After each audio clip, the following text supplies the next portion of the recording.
जे उद्धव ठाकरेंना जमलं ते राज ठाकरेंना जमलं नाही। एकच वारसा, एकच घराणं, एकच आडनाव, पण राजकीय भूमिकेत प्रचंड विरोधाभास।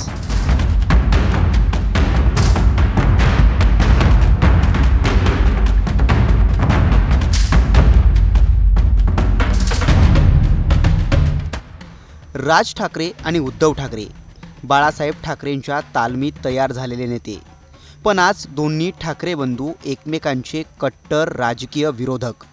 बाळासाहेब ठाकरे हयात असतानाच राज ठाकरेंनी आपली वेगळी राजकीय चूल मांडली। राज ठाकरेंच्या मनसेला सुरुवातीला मतदारांनीही चांगला प्रतिसाद दिला, पण नंतरच्या काळात मनसेला अपयश आलं। दुसरीकडे उद्धव ठाकरेंनी बाळासाहेब ठाकरेंची शिवसेना सांभाळली, पण शिंदेंच्या बंडामुळे उद्धव ठाकरेंचा पक्ष, नाव, चिन्ह हातून गेलं। जशी राज ठाकरेंनी कधी काळी शून्यातून सुरुवात केली, तशीच उद्धव ठाकरेंची शिंदेंच्या बंडानंतर परिस्थिती होती। पण या प्रवासात ज्या 5 गोष्टी उद्धव ठाकरेंना जमल्या, त्या राज ठाकरेंना कितपत जमल्या? ते 5 मुद्दे नेमके काय, याचाच डिटेल आढावा या व्हिडिओतून घेऊयात।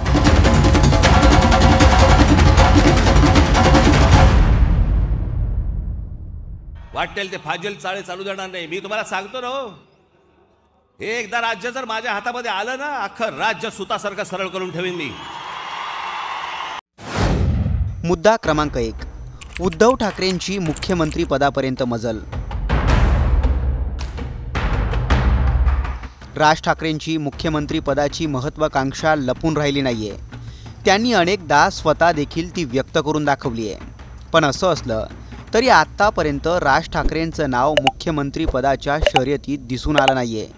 या उलट 2019 साली महाविकास आघाडी सरकारमध्ये अजित पवार, पृथ्वीराज चव्हाण, अशोक चव्हाण, बाळासाहेब थोरात अशा मातब्बरांच्या भाऊगर्दीत उद्धव ठाकरेंनी शर्यत जिंकली। मुख्यमंत्री पदापर्यंत पोहोचण्यात उद्धव ठाकरे यशस्वी झाले। भलेही 2.5 वर्षांनंतर उद्धव ठाकरेंनी स्वतःहून मुख्यमंत्रीपद सोडलं असेल, पण तिथपर्यंत पोहोचण्यासाठी लागणारी राजकीय ताकद आणि आकड्यांची जुळवाजुळव करण्यात उद्धव ठाकरे राज ठाकरेंपेक्षा सरस ठरले। मुद्दा क्रमांक 2, सर्वाधिक आमदार आणि खासदार निवडून आणण्याची किमया उद्धव ठाकरेंनी केली। 2012 साली बाळासाहेब ठाकरेंचं निधन झालं। यानंतर शिवसेनेचं आता काही खरं नाही अशी कुजबूज ऐकायला मिळाली। अशातच 2014 साली शिवसेना आणि भाजप यांची जागा वाटपावरून युती तुटली। 25 वर्ष जुन्या मित्राने साथ सोडली, तरीही उद्धव ठाकरेंनी संघर्ष केला। मोदी लाटेत ते एकटे लढले आणि मोदींच्या प्रचंड लाटेत त्यांनी 64 आमदार निवडून आणण्याची किमया करून दाखवली। 1995 साली भाजप शिवसेनेची युती असताना खुद्द बाळासाहेब ठाकरे निवडणूक प्रचाराच्या रिंगणात असताना शिवसेनेचे 73 आमदार निवडून आले होते। त्यानंतर थेट उद्धव ठाकरेंनी बाळासाहेब ठाकरे नसताना सर्वाधिक आमदार निवडून आणण्याची किमया केली। ते साल होतं 2014चं। या उलट राज ठाकरेंनी 2009 साली 13 आमदार निवडून आणले, पण 2013 नंतर त्यांच्या आमदारांचा आकडा कधीच 2 आकडी झाला नाही। मुद्दा क्रमांक 3, पक्ष, चिन्ह गेल्यानंतरही उद्धव ठाकरेंच्या स्ट्राईक रेटवर परिणाम झाला नाही। 2019च्या लोकसभा निवडणुकांपूर्वीच उद्धव ठाकरेंचा पक्ष, नाव आणि चिन्ह एकनाथ शिंदेंना मिळालं। निवडणुकीत उद्धव ठाकरे नवीन चिन्ह घेऊन लोकांसमोर गेलेत। या उलट मुख्यमंत्री एकनाथ शिंदेंजवळ धनुष्यबाण चिन्ह आणि शिवसेना नाव होतं। तरीही या निवडणुकीत उद्धव ठाकरेंनी चांगल्या स्ट्राईक रेटने बाजी मारली। पण याच निवडणुकीत राज ठाकरेंनी मात्र मोदींना बिनशर्त पाठिंबा दिला आणि त्यांचा प्रचारही केला। मुद्दा क्रमांक 4, उद्धव ठाकरेंनी नवीन लीडरशिप उभी केली। शिवसेनेत एकनाथ शिंदेंनी बंडखोरी केली। उद्धव ठाकरेंची जवळपास 50 आमदार आणि 12 खासदारांनी साथ सोडली। शेकडो पदाधिकारी आणि कार्यकर्त्यांनी एकनाथ शिंदेंना पाठिंबा दिला। असं असलं तरी उद्धव ठाकरेंच्या शिवसेनेत इनकमिंग सुरू राहिली। सुषमा अंधारे, शरद कोळी, चंद्रहार पाटील, करण पवार, उन्मेष पाटील अशा कितीतरी नेत्यांनी ठाकरेंच्या शिवसेनेत प्रवेश केला। आमदार खासदार ठाकरेंना सोडून गेले, पण नवीन नेत्यांची नवीन फळी उद्धव ठाकरेंच्या शिवसेनेत उभी राहिली।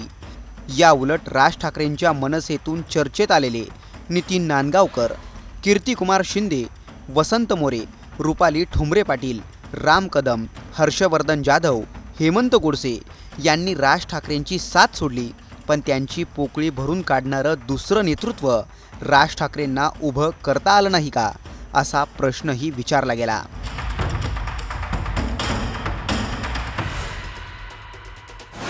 मुद्दा क्रमांक 5, भूमिका ते विश्वासार्हता।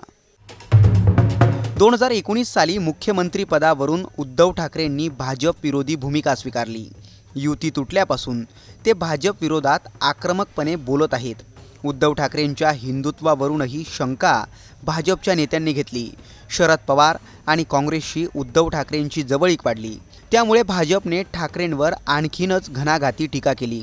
पण त्या टीकेला उद्धव ठाकरेंनी आपल्या नव्या हिंदुत्वाने उत्तर दिलं। उद्धव ठाकरे आपल्या भाजप विरोधी भूमिकेवर ठाम राहिले, पण राज ठाकरे आपल्या भूमिकेवर ठाम राहिले का, असा प्रश्न विचारला गेला। 2014 साली जे राज ठाकरे पंतप्रधान मोदींचं तोंड भरून कौतुक करतात, तेच राज ठाकरे 2019 साली मोदींवर सडकून टीका करतात। नंतर पुन्हा 2024 साली तेच राज ठाकरे मोदींना बिनशर्त पाठिंबा जाहीर करतात। त्यानंतर विधानसभेला भाजप उमेदवाराच्या विरोधात मनसेचा उमेदवार देण्याची तयारी दाखवतात। यामुळे राज ठाकरेंची नेमकी भूमिका काय, यावरूनही चर्चांना उधाण येतं।